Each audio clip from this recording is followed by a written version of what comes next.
It may come as a surprise that up to 1/5 of all food is produced in cities.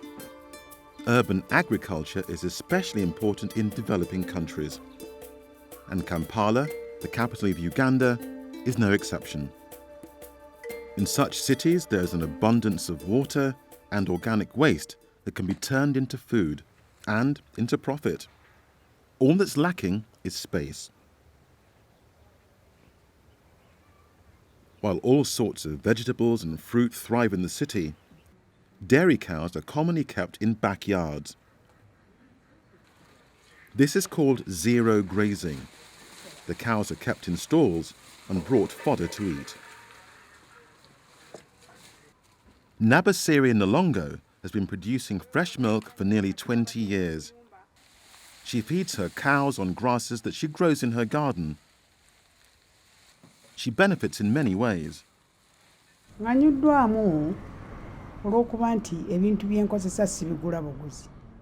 It has been so helpful because I don't buy inputs. The land is mine, the cows too, and I get money out of the activity. When you drink milk, you remain healthy too.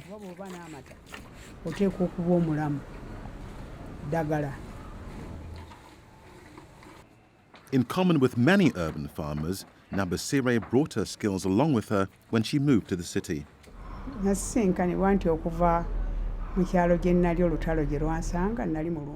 While I lived in a village, I used to keep cows and goats, and I was accustomed to it, so I just continued.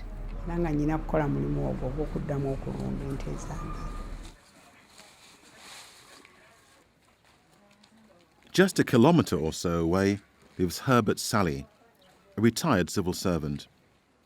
He too keeps stall-fed dairy cows, but he feeds them mainly on waste from the local market. However, Herbert has to be careful. The banana peelings, discarded fruit and vegetable need to be sorted to remove harmful plastics. Herbert sells milk and he grows fruits and vegetables too. He's proud of his city farm and believes passionately in recycling, converting market leftovers into milk. But Herbert goes one step further. He turns the manure from his cows into domestic gas for cooking. Herbert had seen a biogas unit on a friend's farm and decided to build one himself. He traced the engineer and requested a design to match his needs. I would highly recommend this system for farmers, especially in urban areas, in the city centers like here, because of two things. Mainly, in the urban area, we are using a lot of electricity on lighting and cooking. So when you use the system, you cut down the costs of electricity and fuel, and also improve the environment because you don't cut the trees around you to get fuel for cooking. The principle is simple. Cow manure is collected and put in the inlet box. Water is then added. It's thoroughly mixed and any grass and debris is removed. The liquid is then released into the main chamber.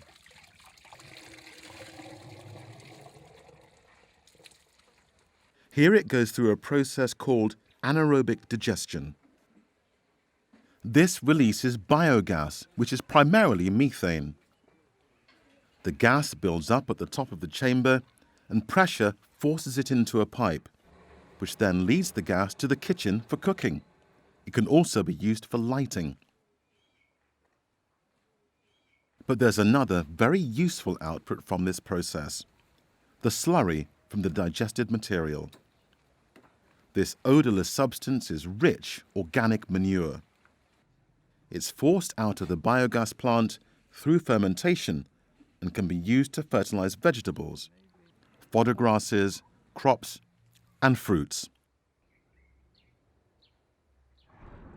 Cheaper biogas models are now on the market, but it's thanks to pioneers like Herbert that the technology is taking off.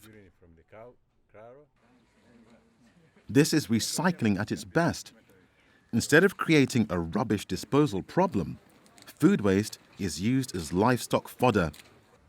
Grass grown in urban gardens can be fed too. Milk is produced. The manure from the cows can then be turned into gas for cooking and lighting through a biogas plant. Natural fertilizer helps to grow plants for the home, or fodder for animals. This completes a virtuous cycle. Urban agriculture is consistently overlooked when we think of food production. Yet it has a vital role to play in feeding the world and in keeping cities both healthy and green. As urban farmers themselves have found out, the key is recycling resources that otherwise pile up as a pollution problem. And increasingly we're learning that productive, sustainable land management is crucial in cities and not just simply a rural concern.